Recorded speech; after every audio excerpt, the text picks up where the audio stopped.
Hey everyone, me again. So today I felt like doing kind of an informational video geared more towards newcomers to the Milsurp hobby.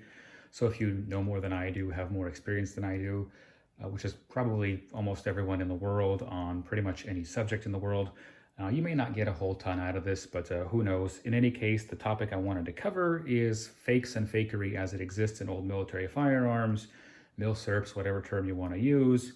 If you're thinking, wait a minute, you mean to suggest that they make fake guns? Well, usually not, from scratch, from the ground up. That does kind of happen if you've ever heard of the Khyber Pass stuff, but you're very unlikely to run into that in the United States, at least. But just because you don't have stuff made from scratch doesn't mean there aren't other kinds of fakery to be concerned with. It does absolutely happen, like pretty much anything else you can collect. So I figured I would kind of discuss some of the most common types of fakery, provide some concrete examples of each, and maybe a few tips or so about how to avoid being taken. But first, a couple of disclaimers. So firstly, just because something is, quote unquote fake, doesn't mean it was originally manufactured with the intent to deceive. There could be good faith reasons why they made a replica. Maybe it's of a model that's particularly rare and they couldn't afford the real deal, couldn't find the real deal. Perhaps the person selling it doesn't really know any better if they are offering it. They're not necessarily trying to pull a fast one on you. They certainly could be, of course, but that's kind of up to you to judge on a case-by-case basis. And secondly, just because something is, quote unquote fake, the video is not intended to suggest that you shouldn't own this stuff under any circumstance or that you're stupid if you bought it or anything like that. It's more of a, recognize it for what it is and pay accordingly. Some of this stuff could make for, interesting curiosities in and of itself. It could also be, these could be decent shooting firearms. So just know what they are and pay accordingly rather than just, avoid them like the plague no matter what, unless you're after truly original things. But that said, let's get started. So the first one, let's call modification into a rarer model.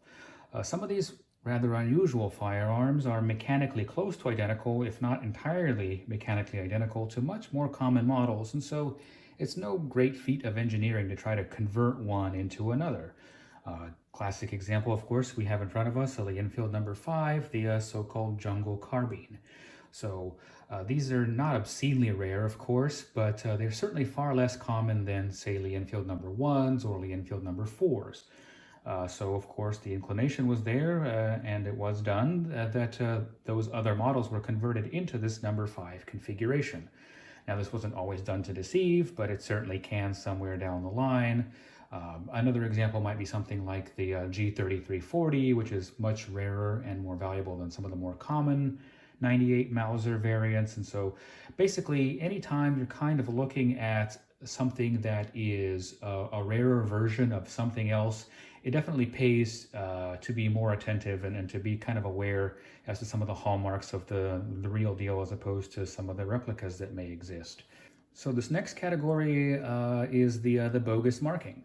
Sometimes a firearm is made more valuable just because it's associated with a certain country or historic event or a specific organization or division or military unit or something of the sort, and sometimes all that sets it apart is a marking. And so, of course, the natural inclination is there to fake the marking and instantly make something more valuable, more desirable. These Steyr M95 carbines are a pretty classic example of that. I'm not going to go into the long nebulous history of these rifles. Suffice it to say they did see some secondary usage by the Axis side during World War II, but they're not extremely desirable collector's items, partly because the ammo is expensive and hard to find, partly because they have a reputation of being really unpleasant to shoot, and of course because of their very secondary importance to the war. But some years ago, a fairly large stockpile of these was found, I believe, in Bulgaria, and somewhere in the process, I don't remember where, the information is probably out there, but these ended up being marked right here on this spot here, of course not on this one, but they were marked with a fake Waffenamt, this like German acceptance mark. These rifles historically were never marked in such a manner, so if you find one that has one, it is no different than one like this that it is not so marked. This was just an attempt by somebody in the process to kind of play up the Nazi association in hopes of driving sales of an otherwise not especially desirable rifle. And so in instances like this, it definitely pays to kind of know what sort of markings to expect on the real deal, what not to. That's that one. And for number 3, we have restoration. So there's this notion out there, pretty much applying to almost anything collectible, that condition is everything. And this sort of gets misinterpreted. And people think, well, the nicer the condition looks, the better. This is not fully accurate. A better way to express that would be the more original, the better. So if something is, pristine as if it left the factory, that's a good thing. But if something, say, got issued and carried and, lost a lot of its finish in the process, the stock picked up some dings and scuffs and all that stuff, and then somebody stripped it down and refinished all the metal and sanded the wood and refinished that as well, that's actually generally a bad thing, in that now you're 2 steps further from original rather than if it had just been left alone. And so oftentimes things will be sold as if they are, pristine, original condition items when really they've been restored.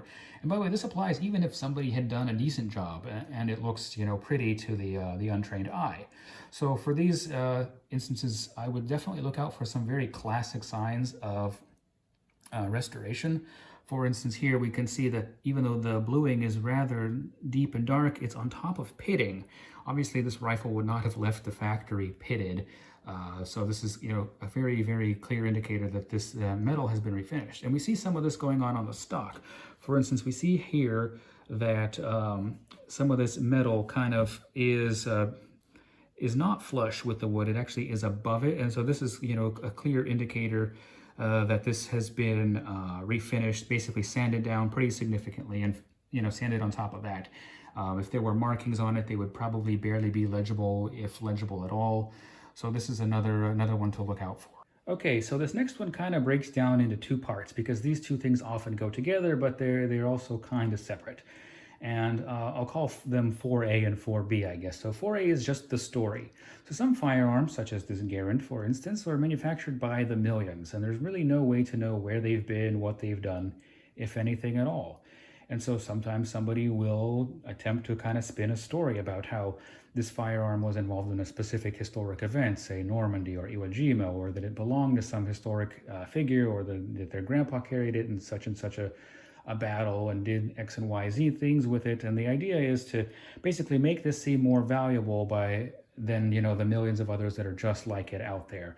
Now, the rule for these, of course, is very simple, that unless they have some, damn good documentation that you can, fact check for yourself, there's really, you can pretty much dismiss the story. If it's priced reasonably, assuming the story is completely made up, then go for it. But if it, they want twice as much because they claim it belonged to Eisenhower himself or something like that, then it definitely pays to walk away. So for 4B, something like the story might be, corroborated, or at least attempted to be corroborated, with something like battle damage. For instance, we can see this Garand has a considerable amount of pitting on this side of the receiver. This, they could claim is, can only have come from exposure to salt water, probably from the Normandy landing, something like that. Of course, in reality, there's really no way to know why this Garand is so pitted. This could have happened during World War II. It could have happened during Korea, maybe even Vietnam. Could have been none of the above. It could have just come from storage conditions, and this rifle never did anything. So this is another thing that you may encounter. And in a similar vein, we have so-called trench art. This is either names or words or images carved into something like a stock that people will attempt to tie to some historic event or place. For instance, I don't know how well it shows up on camera here, but we have a name carved into the side of the stock on this Carcano. I have no way to know who did that and when. This could have been done before World War II. Could have been done, during World War II, maybe decades after. These were used by the Italian, national police for quite some time. So it could have been done in the 60s. Could have been done by the importer. Could have been done by the retailer. If this gun had been floating around the U.S. in private hands for years and years, it could have been any one of those people too. Simply no way to know. And so this is another instance where, because you can't prove any of that stuff unless you had documentation, don't put any stock in trench art either. So that's all I have for this video. Of course, hopefully somebody got something out of it. Feel free to correct me on anything I get wrong, or add any information that you might have on this sort of topic. Again, the point of the video is not to say you shouldn't own this stuff under any circumstance, or shame anybody for buying this stuff. Really, it's just, if you're going to see this stuff out there, be able to recognize it, and if it's priced not terribly for what it is, it may be worth owning anyways. But again, it's just a matter of being aware and paying the correct price. That's really it. Thank you for watching as always.